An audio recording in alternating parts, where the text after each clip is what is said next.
In today's video, I'm going to teach you how to give someone access to a SharePoint site. Whether you need to grant them access to the entire site or just a specific part of it, I'll walk you through the steps using the modern SharePoint online interface. Let's start with how to give someone permissions to an entire SharePoint site. First, make your way to the SharePoint site where you want to provide access. Once you're there, keep an eye out for the Settings gear icon, which you'll find in the upper right corner of the screen. Give that a click.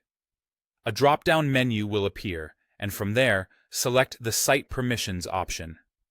You'll notice a Permissions panel appearing on the screen. Here, you'll want to look for a button that says either Invite People or Share Site. Click on whichever option you see. It's at this point you'll be prompted to enter the person's name or email address to whom you wish to provide access. Next, you need to decide on the level of access this person should have.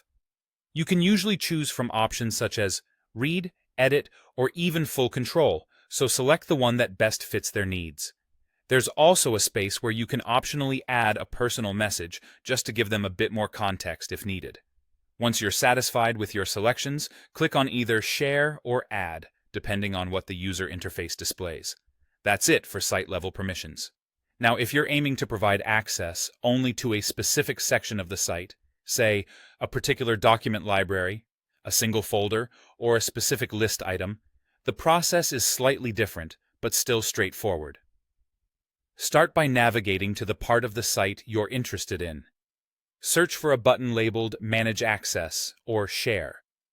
These buttons are frequently found when you click the ellipsis, those three dots, or when you right-click the item. Sometimes you'll notice that the permissions of these items are inherited from their parent site. In such cases, you'll need to break this inheritance first, making the permissions unique to the item at hand. Look for a Stop Inheriting Permissions option or a similar prompt. Once you've done that, you can proceed to grant access. Just type in the user's email or name, select the appropriate permission level like View or Edit, and click Share or Grant Access. Sometimes you'll even have the choice to send an email invitation or not. And there you have it.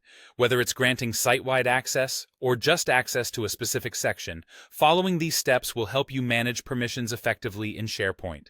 Thank you for watching, and see you next time.